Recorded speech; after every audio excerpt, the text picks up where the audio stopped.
I don't stop at gas stations after dark anymore. I don't care if my tank is running on fumes and I'm 50 miles from home. I will keep driving until the engine dies before I pull into one of those brightly lit little islands in the middle of nowhere. If you had a night like mine last Tuesday, you wouldn't either. It's funny how your brain tries to warn you when something is wrong, that primal gut instinct, but we usually just ignore it until it's too late. I was driving back to my apartment after a late shift. It was about 2:30 in the morning. I was exhausted, highway hypnosis setting in, just staring at the endless stretch of I-95 headlights. My low fuel light had been nagging me for the last 20 minutes, so I finally caved and took the next exit. It was one of those desolate exits where the only things around were a closed-down diner and this 24-hour Shell station. When I pulled in, the place was dead quiet. The only sound was the aggressive buzzing of the fluorescent canopy lights overhead. There was one other vehicle there, a rusted-out beige sedan parked off to the side near the air pumps, away from the actual gas bays. It looked empty. I got out and swiped my card at the pump. It was freezing outside, the kind of cold that cuts right through your jeans. While the gas was pumping, I was just zoning out, staring at the numbers ticking up on the display. That's when I got that feeling. You know the one, like eyes burning into the back of your neck. I slowly turned my head toward the convenience store building. Standing by the corner, just outside the ring of light, was a man. He was tall, wearing a dirty gray hoodie with the hood pulled up and baggy cargo pants. He wasn't doing anything. He was just standing there, perfectly still, facing me. My stomach dropped. I immediately stopped the pump. I only had half a tank, but that was enough. I didn't want to be outside of my car for another second. As I was hanging the nozzle back up, the guy took a step forward into the light. He looked rough. His face was gaunt, and his eyes were incredibly wide, almost manic. He wasn't looking directly at my face, though. His eyes were darting all over me, my car, the space around me. "Hey," he called out. His voice was raspy, wet-sounding. "Hey, buddy." I didn't answer. I just popped my fuel door closed and started walking quickly around the back of my car to the driver's side. He started walking faster, cutting across the lot toward me. He was moving weirdly, jerky, and uncoordinated. "Wait up! I just need to tell you something. Hey." I jumped into my driver's seat and slammed the lock button immediately. The guy reached my door just as it clicked shut. He slapped the window with an open palm. It made me jump out of my skin. He pressed his face against the glass, his breath fogging it up instantly. His eyes were wild, bloodshot, and huge. He was yelling something, but through the glass, it just sounded like muffled shouting. It looked like he was saying, "Open up," or "Listen to me." I wasn't about to listen to anything. I threw the car into reverse, tires screeching, almost clipping the pump island. As I swung the car around to head for the exit, I looked in the rearview mirror. The guy wasn't chasing me on foot anymore. He was sprinting back toward that rusted beige sedan parked in the shadows. My heart was hammering against my ribs. I merged back onto the highway way too fast, constantly checking my mirrors. For the first mile, the road behind me was empty. I started to breathe a little easier. Maybe he was just some strung-out junkie looking for cash. Then I saw headlights merge onto the highway from the same exit I had just used. They sped up fast. Within 30 seconds, the beige sedan was right on my bumper. He turned on his high beams, blinding me with the reflection in my rearview mirror. Panic clawed at my throat. I was doing 85, and this psycho was inches from my back bumper. Every time I changed lanes, he changed lanes right with me. He wasn't trying to pass. He was hunting. I started fumbling around the passenger seat for my phone to call 911, my hands shaking so badly I almost dropped it into the footwell. I saw an exit coming up for a more populated area, one with a 24-hour Walmart visible from the highway. Safety in numbers. I swerved across 2 lanes at the last second and took the exit ramp. The sedan followed, tires squealing. I blew through a red light at the bottom of the ramp and tore into the Walmart parking lot. It was mostly empty, but there were a few overnight stalkers' cars parked near the entrance and bright lights everywhere. I slammed on the brakes right in front of the main doors. Before I could even unbuckle my seatbelt to run inside, the beige sedan screeched to a halt right behind me, blocking me in. I grabbed the heavy metal flashlight I keep in my center console, ready to fight for my life. The driver's door of the sedan flew open, and the creep in the gray hoodie jumped out. He was holding something long and metallic, a tire iron. I started screaming, "Back off, get away from me." He didn't even look at me. He ran past my driver's side door to the back of my car. He raised the tire iron over his head and smashed out my rear passenger window. I screamed again, totally confused, thinking he was just destroying my car. He reached through the broken window, unlocked the back door, and yanked it open. Then he dove into my back seat. There was a massive struggle, grunting, shouting, thrashing limbs. I was frozen in the front seat, unable to process what I was seeing. A second later, the guy in the hoodie dragged someone out of my back seat and threw them onto the pavement. It was another man, dressed entirely in black, wearing a ski mask and holding a 6-inch hunting knife. The creep from the gas station stood over him with the tire iron raised, panting heavily. He kicked the knife away from the guy on the ground. He looked up at me, his wide eyes even wilder now under the Walmart parking lot lights. "I was trying to tell you at the station," he yelled, his voice cracking. "I saw him crawl in your back door while you were staring at the pump. I was trying to warn you." The cops arrived within minutes. Turns out, the guy in black had been hiding on the floorboard of my back seat for 15 miles, waiting for a darker stretch of highway. If the creep hadn't chased me down, hadn't kept his high beams on to keep the interior of my car illuminated so the guy couldn't move unseen, I probably wouldn't be here typing this. But that's not the part that sticks with me. The part that gives me nightmares isn't the man with the knife. It was what the guy in the hoodie said to the police officer while giving his statement. I was standing nearby, still shaking, giving my own info to another cop. I overheard the savior in the gray hoodie talking. He sounded exhausted, defeated almost. "Yeah, I saw him get in," he told the officer, rubbing his tired eyes. "I just watch people at the station sometimes. It's a habit." He paused for a long time, staring at the ground. "Officer, this is the third time this month I've seen someone climb into a stranger's back seat at that exit. This is just the first time the driver actually noticed me trying to stop them. I still don't like taking elevators alone. If the lights flicker even for a second, my heart hammers against my ribs and my throat closes up. It's been 3 years since I worked the graveyard shift at St. Mary's Hospital, but some things just don't leave you. They tell the public the basement is just for storage, laundry, and the morgue. They're lying. There are things down there they don't want anyone to see. My name is Chris. I took the orderly job because the night differential pay was incredible, and I needed tuition money. St. Mary's is one of those massive, older hospitals that feels like 3 different buildings stitched together over 50 years.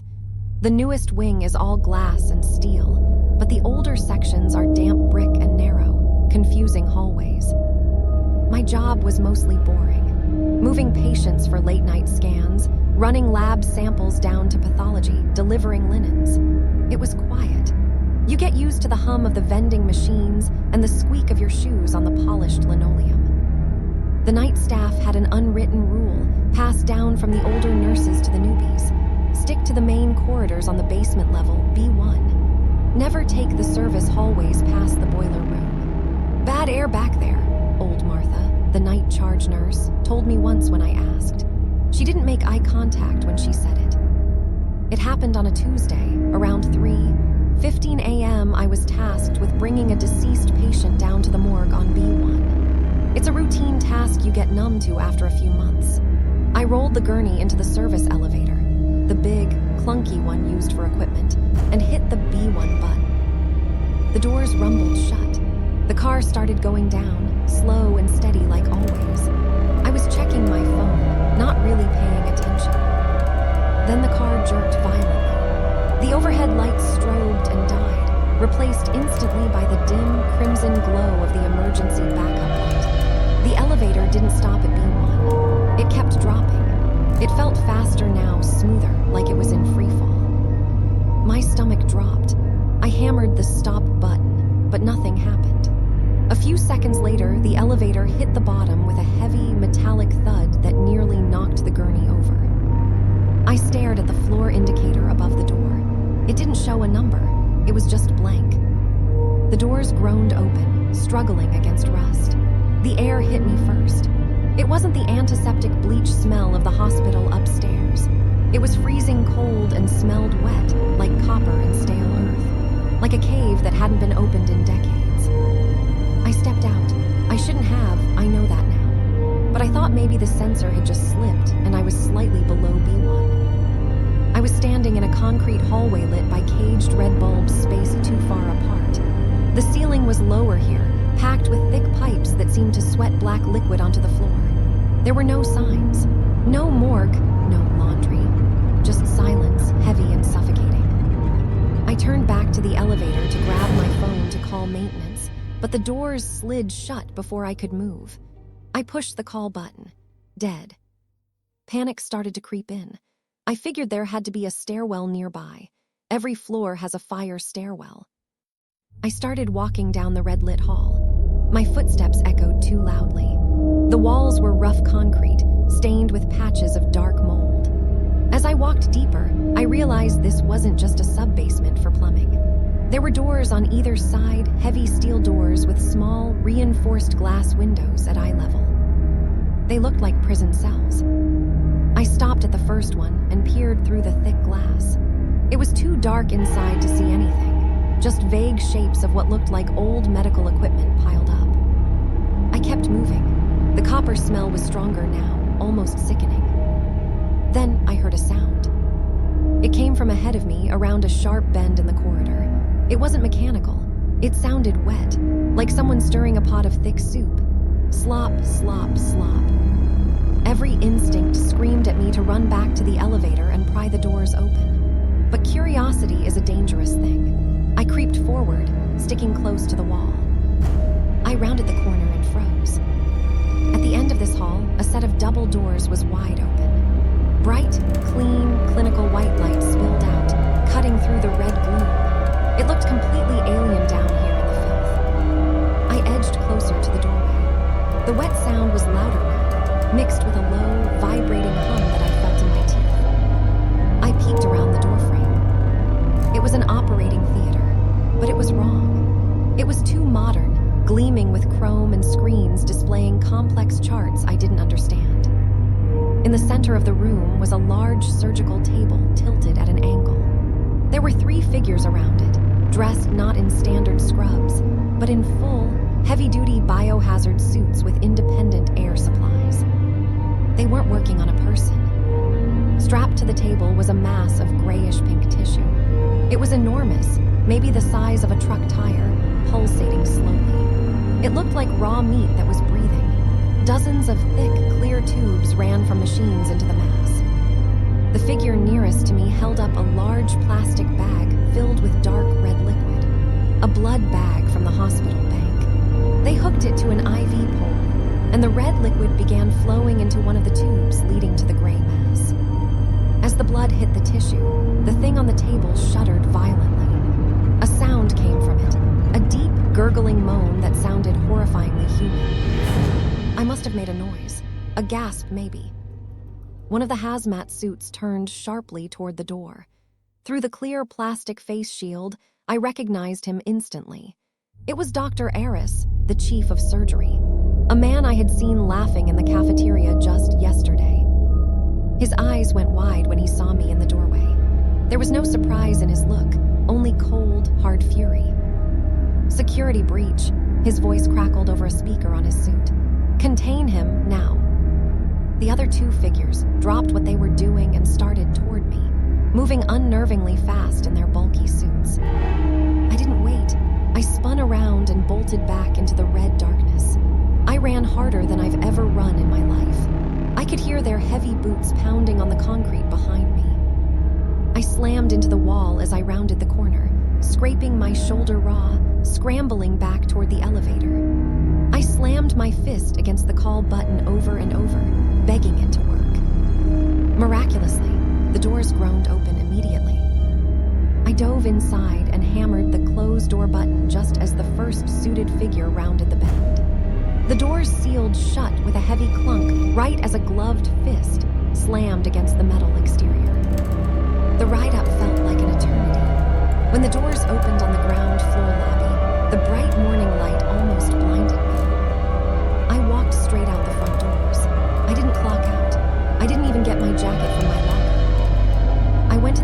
station 2 towns over and told them everything. They listened, took notes, and looked at me like I was having a psychotic break. When they called the hospital, administration claimed I had been fired for abandoning my shift and that there was no sub-basement beneath B1, just a concrete foundation slab. Nobody believed me. Why would they? Dr. Aris is a pillar of the community. I'm just a college dropout orderly who couldn't handle the pressure. I work landscaping now. Outside work only. I don't go near hospitals. But sometimes, when I cut myself on a branch and see the blood welling up, I remember that throbbing gray thing on the table. I remember the sound it made when they fed it. And I wonder how much bigger it's gotten in 3 years. If you ever work a night watch job, never look too closely at the monitors after 3:00 a.m. Sometimes the cameras pick up things that aren't supposed to be there, and once you see them, they notice you too. My name is Mark, and until last week, I worked the graveyard shift at a massive logistics warehouse outside of Phoenix. It was easy money. The place was automated, basically a giant concrete box filled with robot shelving units and millions of dollars of electronics. My only job was to sit in the guard booth, watch the CCTV, and do a physical perimeter walk every 2 hours to scan RFID tags, proving I hadn't fallen asleep. It was boring, silent work.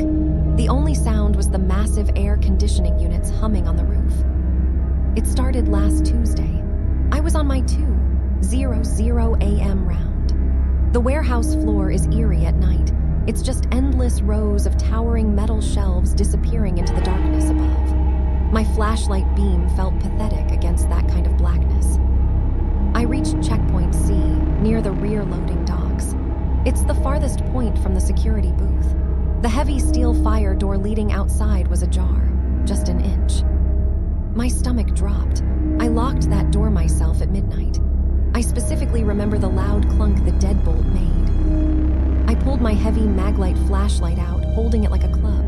I called out, "Security, who's there?" My voice echoed weirdly in the vast space. Silence. I pushed the door open with my foot. Nothing but the empty asphalt of the loading bay outside. I slammed it shut and relocked it, my hands shaking a little. Back in the booth, I immediately pulled up the camera feed for that door. I rewound to find who opened it. But between 12:00 a.m. and 2:00 a.m., the footage was just static. A solid block of gray snow. The cheap system crashed sometimes, but the timing felt awful. I tried to relax. I told myself maybe the wind blew it open, even though that was impossible with a deadbolt. 4:00 a.m. rolled around. Time for the next round. I really didn't want to leave the booth, but I needed the paycheck. I walked past the break room corridor. It was pitch black down there. Then I heard a noise that made me freeze. Beep. It was the microwave. I peeked around the corner, shining my light into the break room. It was empty, but the green digital display on the microwave was counting down. 0:03, 0:02, 0:01, beep, beep, beep. I didn't investigate. I bolted back to the security booth and locked the door behind me. My heart was hammering against my ribs. I tried calling my supervisor, Dave, but it went straight to voicemail. I stared at the wall of monitors, terrified that I'd see someone lurking in the aisles. That's when I saw it on camera 9, the main floor view. There was a person standing in the middle of the center aisle. They were just standing there, perfectly still, facing away from the camera. They were wearing a security uniform. I grabbed the desk microphone, my palms sweating. "Hey, you on the floor, identify yourself." The figure didn't react. I zoomed the camera in. The grain was terrible, but I could make out the uniform patch. It was the same company logo as mine. Then, slowly, the figure turned around to face the camera. I felt like I'd been punched in the gut. It wasn't a stranger. It was my face on the screen. But it wasn't a reflection. The timestamp on the video feed wasn't live. It was reading 2:15 a.m., right after I had found the open door. I watched in horror as the other me, on the monitor, smiled. A wide, unnatural grin that showed too many teeth. He held up a hand and pointed a finger directly at the camera lens. Then he pointed down toward the floor. I slowly looked down at the floor of the security booth where I was sitting. Right next to my chair, fresh and wet on the linoleum, was a muddy boot print. I don't remember driving home. I quit over email the next morning. The police called me yesterday. They wanted to know if I had seen anything unusual. They told me they found the previous night guard's body stuffed into the compactor at the back of the warehouse. He had been missing for a month. They asked if I knew why